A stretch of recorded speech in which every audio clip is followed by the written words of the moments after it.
Good evening. In the last class, Very we good evening. studied about the basics of financial derivatives. After seeing the syllabus, we just analyzed about the Badla system, how it has evaluated and what is the purpose of Badla system, how this Badla system used in current, what is it, present day. In this class, we are going to study about these are the topics that I'm going to cover in this particular class. First, we should know what is financial derivatives. We should have some definition. Then, why we need this particular derivative. Before knowing why we need, we should know what are the types that available. There are many types are there. What our syllabus covers only, I'm going to say. Once at the end of the semester, definitely the other things also I will say. First, examination point of view, the first few classes will be completed. Then I will give the additional points for the financial derivatives. And for better understanding, we should know what are the main feature characteristics of the financial derivatives. Then oftenly asking question, how the evolution of financial derivative in the global level. They used to brief the history of derivatives in the world. Then the actual technical concept, what is forward contract, and we should list out what are the merits and demerits of this particular forward contract. Once we understand them, in the next class, that is from 8:20 to 9, I will say how to calculate this particular future price based on this forward contract. Let us start with the definition of financial derivatives. So instead of saying definition, if I give an example, it will be easier. Basically, financial derivative is nothing but we have one particular asset that based on that particular asset, we are underlying that asset and we should say this is the financial value. We may say derivatives are the securities whose value is depend on the derived from the underlying asset. This is a keyword. When you write underlying asset, then it is nothing but the financial derivatives. So how to say, for example, what is the oil price? It is based on the market price of the oil. An oil future contract is a type of derivatives whose value is based on the market price of the oil, whichever be. Petrol means 1 or 2 rupees. So if you want to invest in Reliance or GC, then this particular future contract is based on this particular thing. This is a financial derivative. In technical term, we may say the financial derivatives are the financial instruments of price in which it is determined based on the another asset. Financial derivative, maybe there are many types are there. Normally, we used to say options, forward, warrant, future, and swap, interest, repo. These are the technical terms we are using for the financial derivatives. Suppose if they ask what is financial derivative, then you should say derivatives are the securities whose value is based on the underlying asset. Why it is called derivative? That value is derived from that particular asset. You can give an example. Oil future contract is based on the market price of the oil. There are many instruments are there like option, warrant, future, swap, etc. Suppose you need more answer, or sometimes they may ask what are the types of financial derivatives. When they ask the financial derivative types, directly don't write the types alone. First, you should write what is financial derivative is, and then only you should write. What they expect, these 4 keywords: futures, forwards, options, and swap. These are the 4 types that we have. For each one, we'll have a separate class and I will explain the definition, nature, scope, and what is the advantage, disadvantage, how it is used, all these things. Second chapter is option, third chapter is swap. After that, risk management is there. That's what our syllabus is. Now, let us move to the additional information about financial derivative. before knowing this person will not be asked in the university why we need financial derivatives. But if you know this reason, then it is easy for us to understand the subject. That is why I just made this particular clipping, why we need financial derivatives. Understand one thing, when we want to increase the efficiency of the financial asset, any asset, not financial, any asset, we should put the derivative of that particular underlying asset. Suppose if you start using the derivative contract, an individual can replicate the pay of the asset. Suppose I'm having a house or I'm having a vehicle. Unless and otherwise, when we make some financial derivative on that particular asset, then it is not possible to get the return. For that only, we need the derivatives. இப்பயே நம்ம பேசும்போது சொன்னா rent இருக்கு, double bedroom flat, இந்த எதுக்காக சொல்றோம், rent கிடைக்கிறதுக்கு வேண்டி. இந்த இடத்துல பொறுத்த வரைக்கும் இந்த financial derivative of the immovable asset is a rent. It may be land or it may be a building, it may be a factory, whichever be. But what is the financial derivative of that particular building? It's nothing but the rent. So how it will be fixed based on the asset value. How the asset value based on the floor area. How would the floor area? It may be rural, it may be a town, it may be urban, or it may be parched area. So depending upon that, the value will change. So there will be some association of that particular derivative. It will give some sort of wrong information will be avoided. We can easily reach the equilibrium rather than oscillating here and there. That's why we used to call it as to avoid arbitrage. Arbitrage means a negative value as well as a positive value. It may oscillate. There should not be oscillation. We can fix some value for that particular asset. That is why it is called underlying asset value. For that only, we need financial derivatives. I will repeat again. It may not be asked in the examination. Understand why we are studying this. There are n number of assets. How to utilize that? We should know the derivative of that particular asset. For that, we need that particular instrument. There are 4 main features for the financial derivatives. Whenever there is a financial, if we talk about the financial derivative, there will be a legal binding. So it is a contract. Contract means there will be some offer and acceptance. Unless otherwise 2 parties are there, it is not possible to get the derivative. As I said, our own example, when you want to rent out the house, there will be a owner and another one is a tenant. There will be a rent agreement. For that, they will enter. For that, a financial transaction will take place. Suppose it is a lease. Lease amount is nothing but the asset value may be 50 lakhs. Lease amount will be only 10 lakhs. Why? In order to get the benefit only that, it's not changing of document of title. It's only a contract. Likewise, in this particular financial derivative, there must be one asset. Without asset, it is not possible to derive the financial instrument. So the second feature, it derives the value of underlying asset. And what is the third feature? It is a specified obligation. Contract means that will be a set of rules. That contract, that will be more than 2 or more parties should be there, and there must be some guidelines. These are the conditions subject to criteria, and they will put the rules and regulations. So we used to call it as specified conditions.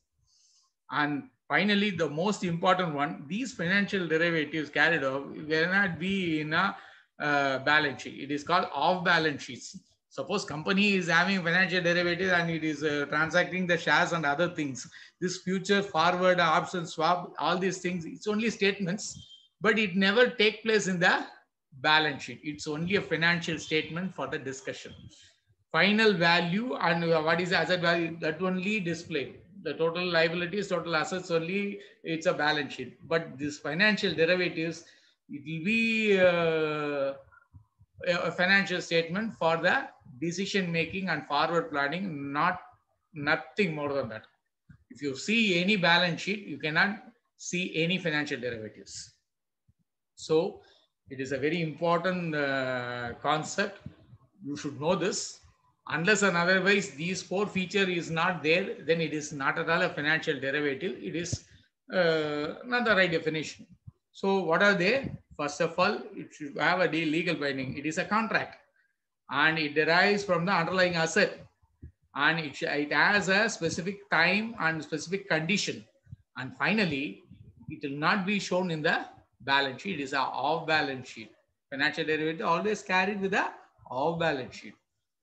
You can expect the question, you can write the answer, and then you can check the question. What is the question number is that much important.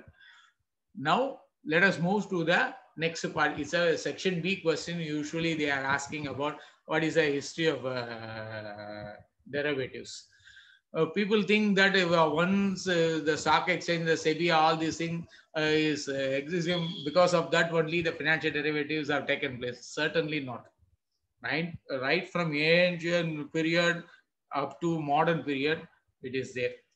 That is why I just retrieved this particular evolution from the Economic and Political Weekly. That author have written a very good way. That is why I just borrowed from him.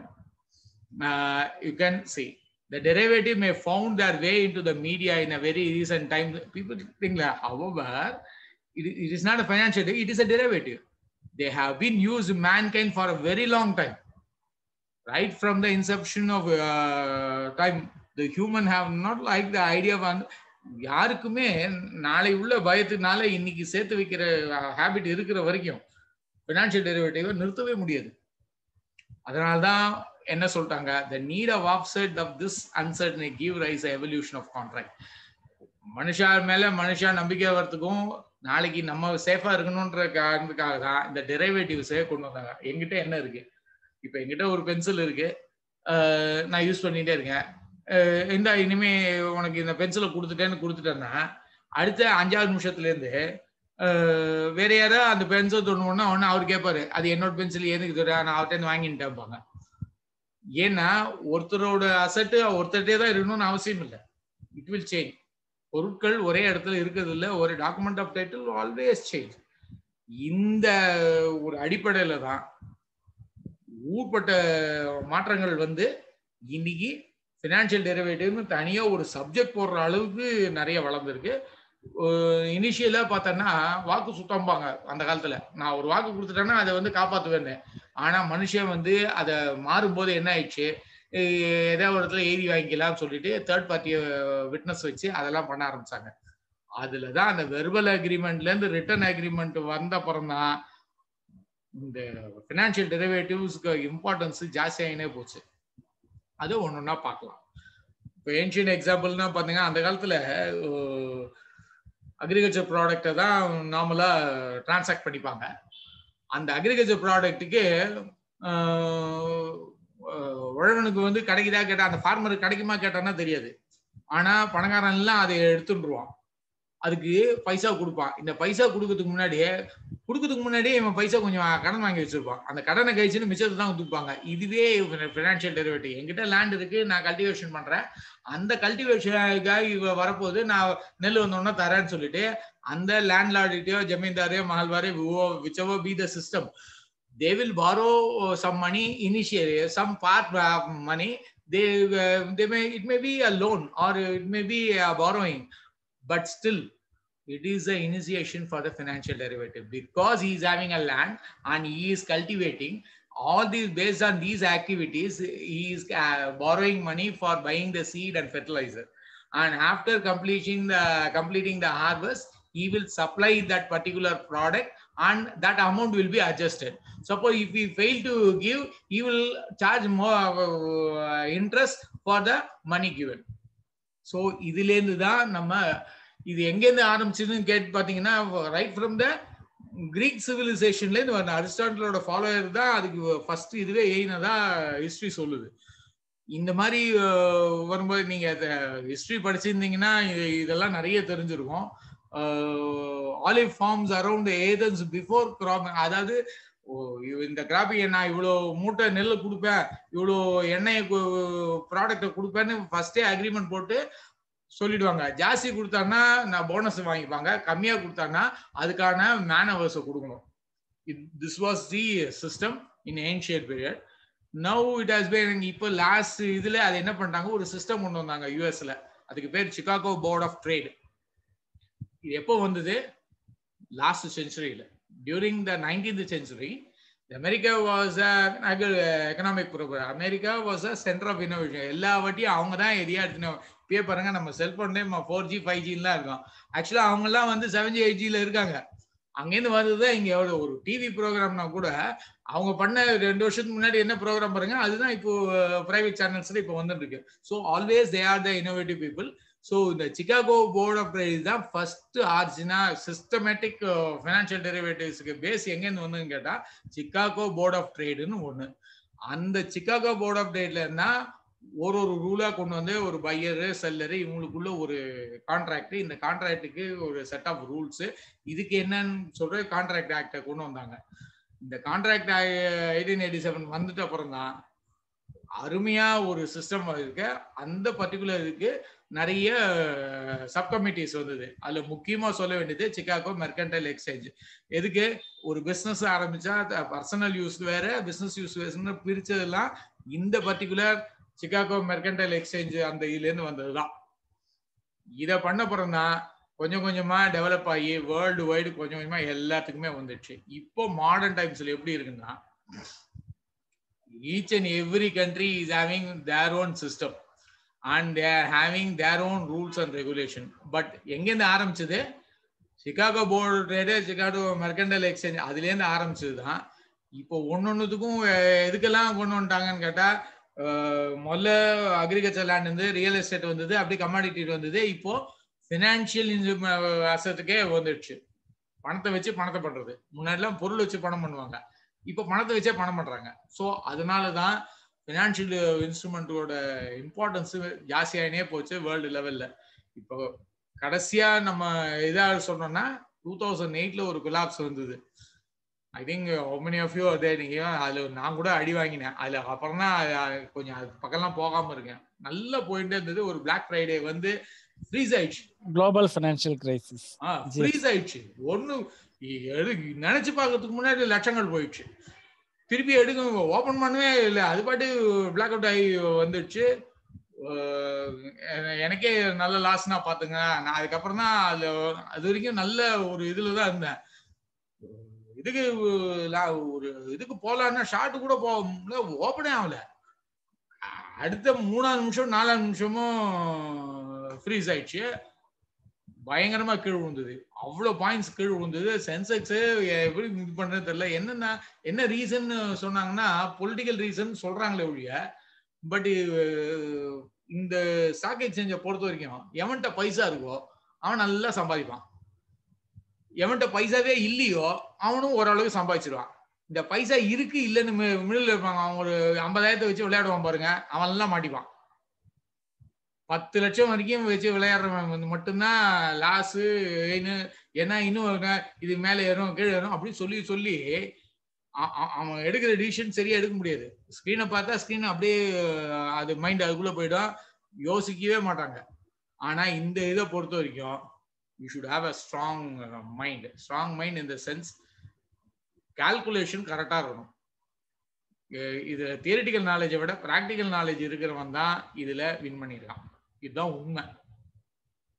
எப்படி theoretical knowledge வேணா, முதல்ல ஏதோ ஒரு இன்ஸ்டிடியூஷன்ல நீங்க work பண்ணீங்கன்னா அது எப்படி transaction நடக்குதுன்னு தெரிஞ்சுக்கணும். இதுல என்னன்னா நிறைய டெக்னிக்கல் டேர்ம் இருக்கிறதுனால பீப்புள் மே ஆக்சுவலா இதுல சக்சஸ் ஆகிறவன் அதிகபட்சம் சக்சஸ் ஆறான்னு இல்லை, ஒழுங்கா டிசிஷன் எடுக்கிறவன் சக்சஸ் ஆறான்.